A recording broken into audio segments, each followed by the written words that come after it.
नमस्कार दोस्तों, स्वागत है आप लोगों का एक बार फिर से हमारे आचार्य जागेंद्र मिश्रा चैनल पर। तुलसी विवाह 2023 में कब है? 23 या 24 नवंबर। तुलसी विवाह का शुभ मुहूर्त, तुलसी विवाह की आसान विधि, क्या विवाह के लिए नई तुलसी लाना जरूरी है? विवाह के बाद तुलसी दान करना जरूरी है? दोस्तों, आज की इस वीडियो में मैं आपसे बात करने वाला हूँ तुलसी विवाह के बारे में। सनातन धर्म में तुलसी विवाह करने का बहुत अधिक महत्व माना गया है।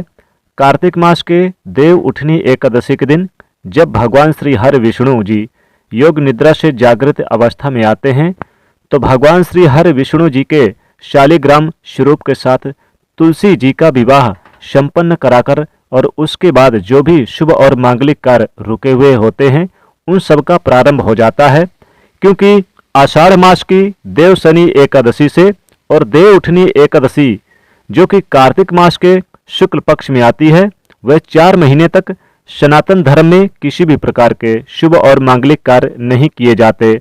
मतलब विवाह या फिर मुंडन, जनेऊ, गृह प्रवेश, कोई भी शुभ और मांगलिक कार्य चतुर्मास में नहीं किया जाता। तो जब भगवान श्री हरि विष्णु जागृत अवस्था में आते हैं तो उनका विवाह कराया जाता है। शालिग्राम का तुलसी के साथ और इसी के साथ सभी मांगलिक कार्यों का प्रारंभ हो जाता है। तो तुलसी विवाह सनातन धर्म में अत्यंत महत्व माना गया है। तो आज की वीडियो में आप जानेंगे कि साल 2023 में तुलसी विवाह कब है, तुलसी विवाह का शुभ मुहूर्त क्या होगा, किस समय में आपको तुलसी का विवाह संपन्न कराना है, और घर में अगर आप तुलसी का विवाह स्वयं से संपन्न करवाते हैं तो आपको किस विधि से तुलसी का विवाह शालिग्राम से करना है। तुलसी विवाह के लिए तुलसी कैसी होनी चाहिए, रामा तुलसी या फिर श्यामा तुलसी? एक प्रश्न आता है कि हर बार क्या हम तुलसी नहीं लेकर आएं, उन्हीं के साथ हम विवाह संपन्न कराएं, या फिर जो हमारे घर में पहले से तुलसी है क्या हम उनका विवाह करवा सकते हैं? अगला जो आपका प्रश्न आता है, क्या तुलसी के विवाह के बाद दान करना जरूरी है, दान कर देना चाहिए? और घर पे शालिग्राम ना हो तो तुलसी के विवाह किस प्रकार से संपन्न कराएं? मतलब तुलसी विवाह से संबंधित सारी जानकारी आपको आज की इस वीडियो में मिलने वाली है। तो वीडियो बहुत महत्वपूर्ण है, पूरा जरूर देख लीजिएगा। अच्छी लगे तो वीडियो को लाइक भी जरूर कीजिएगा। अब बात करें तुलसी विवाह के बारे में तो देखिए, तुलसी का विवाह किया जाता है कार्तिक मास के शुक्ल पक्षी एकादशी के दिन। एकादशी की संध्या काल में तुलसी का विवाह भगवान श्री हरि विष्णु जी के शालिग्राम स्वरूप के साथ किया जाता है, लेकिन कई स्थानों पर द्वादशी के दिन भी तुलसी विवाह संपन्न कराया जाता है। और शास्त्र में इस प्रकार का वर्णन भी आता है कि अगर आप एकादशी के दिन किसी भी कारणवश तुलसी विवाह नहीं करवा पाते तो ऐसे में कार्तिक मास की द्वादशी से कार्तिक मास की पूर्णिमा तक आप किसी भी दिन तुलसी विवाह संपन्न करवा सकते हैं। मतलब ये जो 5 दिन होते हैं एकादशी से लेकर पूर्णिमा तक, इन दिनों में किसी भी दिन आप तुलसी विवाह संपन्न करवा सकते हैं। नियम के अनुसार जब भगवान विष्णु जागृत अवस्था में आते हैं तो सबसे पहली पुकार वो तुलसी की ही सुनते हैं। और इसलिए शास्त्रों में कहा गया कि एकादशी की संध्या काल में, देव उठनी एकादशी की संध्या काल के समय में तुलसी और शालिग्राम का विवाह होना चाहिए। तो आपको एकादशी से लेकर पूर्णिमा तक किसी भी दिन आप कर सकते हैं, लेकिन कोशिश कीजिए कि आपको देव उठनी एकादशी के दिन ही आप संपन्न कराएं तुलसी विवाह। दोस्तों, इस बार एकादशी तिथि कब प्रारंभ हो रही है, कब समाप्त हो रही है? कार्तिक मास के शुक्ल पक्षी एकादशी देव उठनी एकादशी का प्रारंभ होगा 22 नवंबर 2023 को रात्रि में 11:04 पे और समाप्ति हो रही है 23 नवंबर को रात्रि में 9:02 पर। तो सूर्य उदय कालीन तिथि में ही एकादशी मनाई जाती है। तो एकादशी का व्रत 23 नवंबर को ही रखें और इसी दिन संध्या काल में एकादशी के दिन यानी कि देव उठनी एकादशी के दिन तुलसी और शालिग्राम का विवाह करना चाहिए।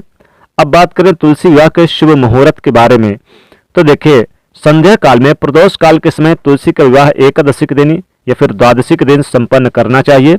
तो प्रदोष काल का समय क्या होता है? सूर्यास्त होने से 1 घंटे पहले और 1.5 घंटे बाद का जो समय होता है, कुल 2.5 घंटे का समय प्रदोष काल कहलाता है। ऐसे में सूर्यास्त का समय रहेगा 23 नवंबर को शाम को 5:36 पे।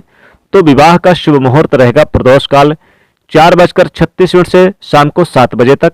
इसी बीच में आप तुलसी का विवाह संपन्न कर सकते हैं। शुभ मुहूर्त में विवाह की सारी तैयारियां प्रारंभ करके हो जाना चाहिए, तैयार हो जाना चाहिए, यानी कि आपको पहले से ही सारी तैयारियां शुरू कर देनी चाहिए।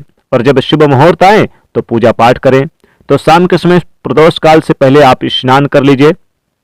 घर के सभी सदस्य स्नान वगैरह स्वच्छ वस्त्र धारण करें। इस दिन नए वस्त्र धारण करना अति उत्तम होता है।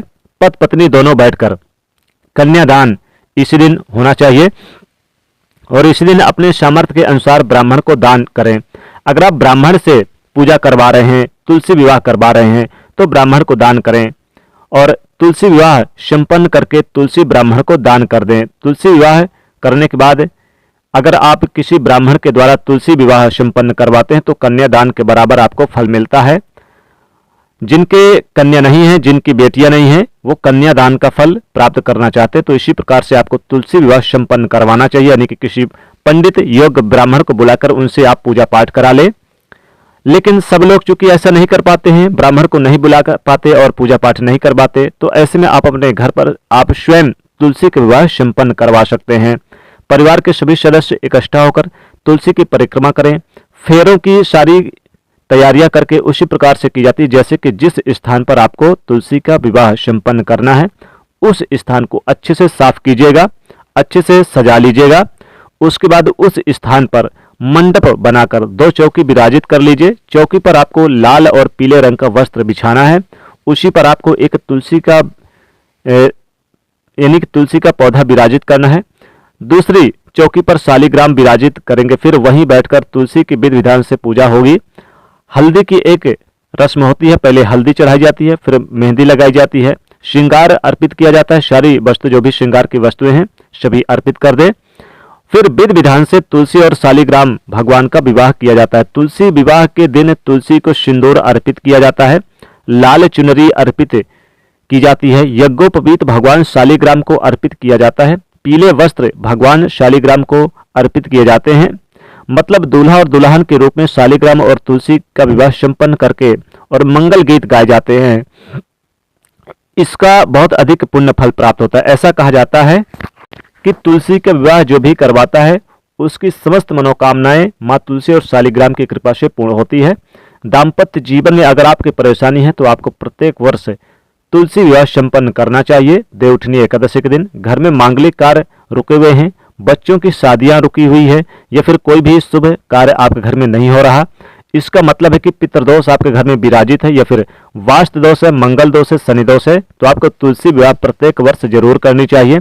अगर आपको संतान की प्राप्ति नहीं हो रही है, संतान प्राप्ति में बहुत अधिक बाधाएं आ रही है, तो पति पत्नी दोनों मिलकर और किसी ब्राह्मण के द्वारा से तुलसी विवाह संपन्न करवाइए। ब्राह्मण को दान दक्षिणा दीजिए और वस्त्र इत्यादि देकर विधि विधान से तुलसी और शालिग्राम का विवाह करके तुलसी उनको दान कर दीजिए।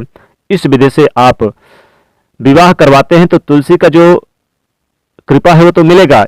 तो मान लीजिए, विश्वास कीजिए कि बहुत जल्दी आपके घर में उत्तम और योग्य संतान की प्राप्ति होगी। जिन कन्याओं की शादी में बहुत अधिक देरी हो रही है, विलंब हो रहा है, बहुत परेशानी आ रही है, योग्य रिश्ते बर नहीं मिल रहे, तो उन्हें तुलसी और शालिग्राम के विवाह में शामिल होना चाहिए। जो लोग धन प्राप्ति करवाना चाहते हैं, जो लोग रातों रात यानी कि मालामाल बनना चाहते हैं, करोड़पति बनना चाहते हैं, अपार धन संपत्ति के मालिक बनना चाहते हैं, व्यापार चले, नौकरी में उन्हें अच्छी तरक्की मिले, वो लोग जरूर शालिग्राम और तुलसी जी की जब विवाह हो तो उसमें मंगल गीत गाएं और यानी कि तुलसी विवाह में शामिल हो। दोस्तों, इस प्रकार से करें, विशेष लाभ होता है। और मान लीजिए जिनके घर में शालिग्राम नहीं है वो कैसे कराएं। अब बात ये भी प्रश्न चूंकि ये भी आता है दोस्तों, अगर आपके घर में शालिग्राम नहीं है तो आप भगवान विष्णु जी की जो फोटो है या फिर मूर्ति है तो आप उसे भी वहीं पर रखकर आप पूजा करवा सकते हैं। क्योंकि जब शालिग्राम, चूंकि बहुत सारे लोग अपने घर पे नहीं रख पाते, क्योंकि जो नियम होते हैं उन नियमों का पालन भी करना होता है तो नहीं रख पाते, तो आपकी मूर्ति भगवान विष्णु जी की या फिर फोटो है तो उसे भी रखकर आप शादी संपन्न करवा सकते हैं। तो इस विधि से भी आप ये तुलसी विवाह संपन्न करवाइए। दोस्तों, आशा करता हूं ये वीडियो आपको काफी अच्छी लगी होगी। ये जो महत्वपूर्ण जानकारी हमने बताया है ये आपको बेहद समझ में आ गई होगी और बहुत ही अच्छी लगी है।